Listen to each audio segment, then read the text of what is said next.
안녕하십니까? 생명의 기원과 존재의 의미를 탐구하는 이 깊은 여정에 함께해 주신 여러분을 진심으로 환영합니다. 오늘 우리가 나눌 이야기는 인류 지성사에서 가장 근본적인 질문, 바로 우리는 어디에서 왔는가에 대한 것입니다. 이 심오한 질문 앞에서 잠시 숨을 고르며 오늘 이 시간이 여러분 모두에게 하나님의 은혜가 가득한 순간이 되기를 기도합니다. 만약 이 이야기가 여러분의 마음에 울림을 준다면 이 진리의 빛을 주변 분들과 함께 나누어 주십시오. 저희 채널을 구독하고 함께 이 여정을 계속해 나가는 것 또한 저희에게는 큰 힘이 됩니다. 여러분의 삶에 늘 평안이 함께하기를 바랍니다. 우리는 찰스 다윈이라는 이름에 매우 익숙합니다. 그의 진화론은 지난 150년간 생물학의 패러다임을 지배해왔습니다. 다윈은 자연 선택이라는 경이로운 메커니즘을 통해 어떻게 단순한 생명체로부터 오늘날 우리가 보는 복잡하고 다양한 생명체들이 나타날 수 있었는지를 설명했습니다. 그의 이론은 마치 거대한 나무와 같습니다. 하나의 뿌리에서 시작하여 수많은 가지로 뻗어나가는 생명의 나무 말입니다. 많은 이들은 다윈이 설계자 없는 설계를 증명했다고 말합니다. 즉, 생명체가 보여주는 경이로운 정교함과 기능적 설계는 어떤 지적인 존재의 개입 없이 오직 무작위적인 변이와 생존 경쟁이라는 자연 과정만으로 설명될 수 있다는 것입니다. 저명한 생물학자 리처드 도킨스는 생물학을 어떤 목적을 위해 설계된 것처럼 보이는 복잡한 것들을 연구하는 학문이라고 정의하면서도 그 설계된 것처럼 보이는 것은 사실 환상에 불과하다고 주장했습니다. 하지만 다윈의 위대한 생명의 나무에는 한 가지 거대한 질문이 뿌리내리지 못한 채 남아있었습니다.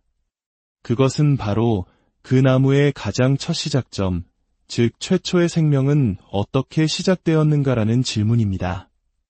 다윈의 이론은 이미 존재하는 생명이 어떻게 변화하고 다양해지는지를 설명하지만 무기물에서 최초의 살아있는 세포가 어떻게 탄생했는지에 대해서는 침묵합니다.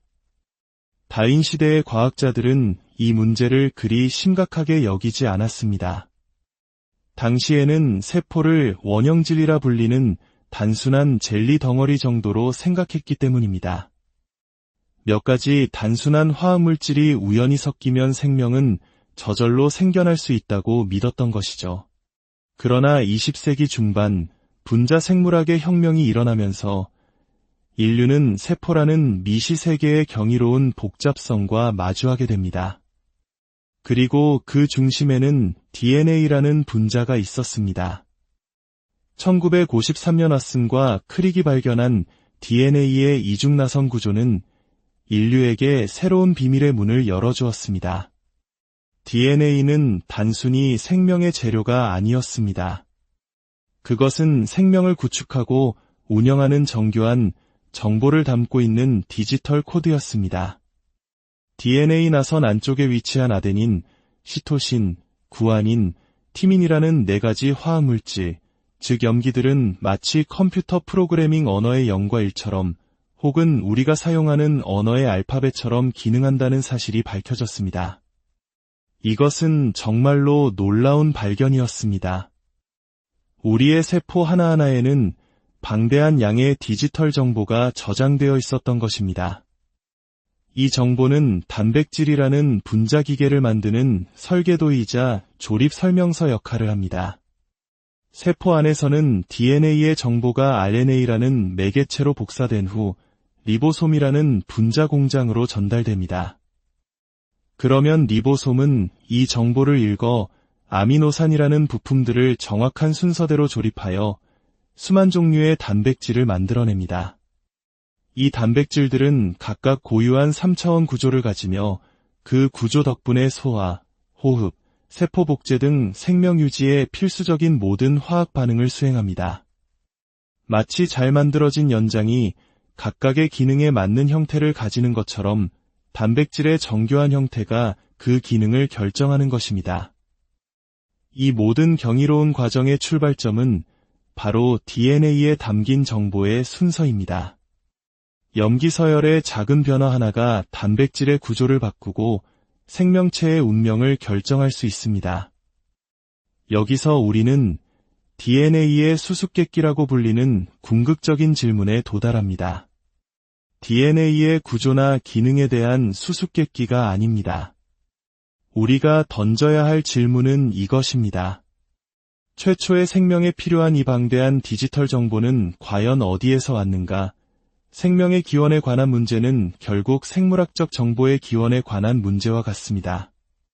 컴퓨터에 새로운 기능을 추가하려면 새로운 코드를 입력해야 하듯 생명체가 새로운 기능을 얻거나 더 나아가 최초의 생명체가 탄생하기 위해서는 반드시 정보가 필요합니다. 단순한 무기물 덩어리가 스스로 정보를 만들어내고 그 정보를 바탕으로 스스로를 복제하고 유지하는 생명 시스템을 구축할 수 있었을까요? 이 문제를 해결하기 위해 과학자들은 여러 가설을 제시했습니다. 어떤 이들은 순수한 우연에 의해 정보가 만들어졌다고 주장합니다. 하지만 단 하나의 기능성 단백질을 만드는데 필요한 아미노산 서열이 우연히 조립될 확률은 천문학적으로 낮아서 사실상 불가능에 가깝습니다. 또 다른 이들은 화학적 필연성, 즉 자기조직화 이론을 주장했습니다. 아미노산이나 염기들 사이에 특별한 인력이 작용하여 마치 소금 결정이 저절로 규칙적인 모양을 만드는 것처럼 정보 서열이 필연적으로 생겨났다는 가설입니다. 그러나 이 가설은 곧바로 큰 난관에 부딪혔습니다. DNA 분자의 구조를 자세히 들여다보면 정보를 담고 있는 염기들은 등뼈 역할을 하는 당인산 골격에 붙어 있지만 염기들 사이에는 그 순서를 결정하는 어떤 화학적 인력도 작용하지 않습니다. 이것은 마치 자석 칠판에 붙어 있는 알파벳 자석들과 같습니다. 자석의 힘 때문에 글자들이 칠판에 붙어 있을 수는 있지만 그 자력이 하나님은 사랑이시다라는 문장의 순서를 결정하지는 못합니다. 글자의 배열, 즉 정보는 자력이라는 물리적 힘과는 무관한 외부의 어떤 원인에서 비롯된 것입니다. 마찬가지로 DNA의 화학적 구조는 정보가 저장될 수 있는 매체를 제공할 뿐 정보 자체의 내용을 만들지는 못합니다. 우연도, 필연도, 그리고 그 둘의 조합도 생명의 핵심인 디지털 정보를 설명하지 못한다면 우리는 어떤 가능성을 탐구해야 할까요? 이 지점에서 우리는 찰스 다윈이 사용했던 과학적 추론 방법을 다시 한번 생각해 볼 필요가 있습니다. 최상의 설명으로의 추론이라 불리는 이 방법은 과거에 일어난 사건에 대해 여러 가설을 세우고 현재 우리가 관찰하고 경험하는 사실에 비추어 볼 때 어떤 가설이 그 사건을 가장 잘 설명하는지 판단하는 것입니다. 다윈과 그의 스승이었던 지질학자 찰스 라이엘은 현재는 과거의 열쇠다라는 원칙을 세웠습니다. 과거의 사건을 설명하려면 현재에도 동일한 결과를 만들어내는 것으로 알려진 원인을 찾아야 한다는 것입니다. 자, 이제 이 원칙을 DNA 정보의 기원 문제에 적용해 봅시다. 현재 우리의 경험 속에서 기능적이고 특정된 정보, 특히 디지털 코드와 같은 정교한 정보는 어디에서 비롯됩니까? 컴퓨터 프로그램을 생각해 보십시오. 시애틀의 영웅 빌 게이츠는 DNA는 컴퓨터 프로그램과 같지만 우리가 만든 어떤 프로그램보다도 훨씬 더 정교하다고 말했습니다. 우리는 프로그램이 프로그래머로부터 나온다는 것을 압니다. 책에 쓰인 글은 저자에게서, 건축 설계도는 건축가에게서, 그리고 상형 문자는 그것을 새긴 고대인의 지성에서 비롯됩니다. 우리의 모든 경험은 한결같이 정보, 특히 복잡하고 기능적인 정보의 유일한 원천이 바로 지성임을 가리키고 있습니다. 그렇다면 생명의 핵심에 자리 잡은 이 정교한 디지털 정보를 보았을 때 우리가 지적 설계를 최상의 설명으로 고려하는 것은 너무나도 합리적인 추론이 아닐까요? 이것은 우리가 모르는 것에 기반한 무지로부터의 논증이 아닙니다. 오히려 우리가 확실히 아는 것에 기반한 지식으로부터의 논증입니다. 우리는 자연적인 과정이 기능적 정보를 만들어내는 능력이 없다는 것을 알고 있으며, 동시에 지성은 그러한 정보를 만들어내는 능력이 있다는 것을 경험적으로 알고 있습니다. 따라서 세포 속에서 발견된 명백한 정보의 흔적, 즉 세포 안의 서명은 지적 원인을 강력하게 시사하는 증거가 됩니다. 최근의 유전체학 연구는 이러한 증거를 더욱 강화하고 있습니다. 과거 쓰레기 DNA라고 불렸던 영역들이 사실은 유전자 발현을 조절하는 복잡한 운영체제 역할을 한다는 사실이 밝혀지고 있습니다. DNA 정보는 계층적 파일 시스템처럼 체계적으로 저장되고 데이터 압축, 오류 수정 코드 등 현대 컴퓨터 과학의 가장 진보된 개념들이 이미 세포 안에 구현되어 있습니다. 마이크로소프트의 최고 수준 프로그래머가 세포의 정보 처리 시스템을 연구하며 누군가가 우리보다 훨씬 먼저 이 모든 것을 완벽하게 설계해 놓은 것 같다고 경외감을 표했을 정도입니다.